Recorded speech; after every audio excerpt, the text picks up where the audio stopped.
Llorona, Episode 5, The Cry in the Night. That night, the village lay buried in a blanket of thick fog so cold it felt as if it seeped into the bones. I sat with Don Mateo and a few other men around a small fire, our eyes red from too many sleepless nights. Ever since the tragedy at Diego's household, the village had carried the same dread, the cry of the mysterious woman by the river. They said that whenever her cries rose, misfortune followed. At first, I thought it was nothing more than rumours spun to frighten each other. But the more I witnessed, the more I realised it was something that defied reason. That night, when the village clock struck 12, a bitter wind swept in from the river. The flames shrank, flickering weakly as if about to die. And then, like an omen, the weeping began. Ay, mis hijos. My children, where are you? The cry, at first distant, drew closer and closer, raw with sorrow, tearing at the soul. I shivered. This was the third time in a week I had heard it, and yet the terror only deepened. Beneath the sobs was a tone not of this world. Mateo clutched my arm, whispering, "Listen, do you hear? This time she's right at the riverbank." I nodded, my throat dry.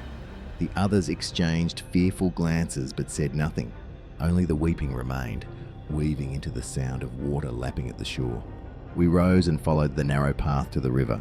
My heart pounded with every step. Through the mist I saw her, a woman in a long white dress, hair falling loose and wild, standing at the water's edge. The river only touched the hem of her gown, yet her whole body seemed to glow faintly, like moonlight cast upon the dead. Her face was lowered, shoulders shaking with sobs. Then, suddenly, she lifted her head. I swear I saw them clearly, eyes burning red, hollow, lifeless. A sudden gust tore through so strong it blew Mateo's hat away. The flame of a lantern went out, plunging us into darkness.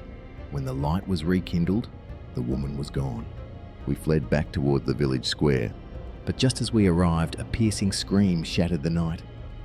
My daughter. She fell into the well. Chaos erupted. We ran and found little Marisol, only 7 years old, pulled down into the village well. She was saved in time, but when her father, Pedro, held her trembling body, she sobbed, "I saw a woman in white." She called to me saying, "Come with me, I'll take you back to your mother," and then she pulled me down. The villagers froze. All eyes turned to Mateo, who gripped his cross tightly and muttered, "It is her again?" La Llorona. From that night, no one dared leave their homes after dark. Men bolted their doors, women clutched their children close by the fire. Yet peace did not last.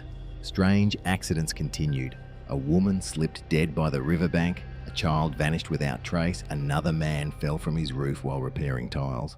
Whispers grew every misfortune was her doing. The curse thickened. Children cried in their sleep, dreaming of icy hands dragging them into the river. Parents grew suspicious of one another, blaming Mateo's family, since he was the first to declare her presence. I began writing everything down as though possessed.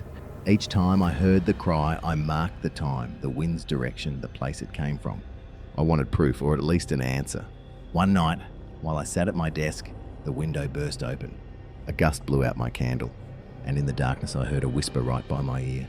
"My child, give my children back to me." I leapt up and rushed outside. The village street was empty, silent. Only the distant cry lingered, echoing through the mist. That night I could not sleep. I remembered the tales from childhood, how La Llorona had once been a beautiful woman, betrayed by her husband. In despair, she drowned her children, then herself. Her soul, unredeemed, doomed to wander forever. Perhaps that is why her cries carry such sorrow. But if she is only a grieving spirit, why the endless deaths? Why does she lure children and curse the village? Another night I returned to the river alone. The moon shone bright on the rippling water. I sat and listened. Then it came. The cry, right beside me. I turned and there she was. A pale face, hair falling wild, eyes empty yet burning red. She lifted a trembling hand. A rasping voice escaped her lips. "You help me. Give me back my children." I froze, unable to speak, and in the next instant, she vanished into the mist. From the river rose the sound of children weeping, mingling with the water's waves. My chest tightened. Something deeper lay hidden. Perhaps the deaths were not caused by her at all. Perhaps she too was a victim, bound to an endless curse. When I returned, Mateo was waiting. He looked into my eyes and whispered, "You've seen her too, haven't you? Then we must end this. If not, no one in this village will survive." I nodded. Yet fear lingered, for in her empty eyes I had seen something terrifying, an infinite despair. She was not just a monster, but a mother lost in grief, trapped in eternal torment.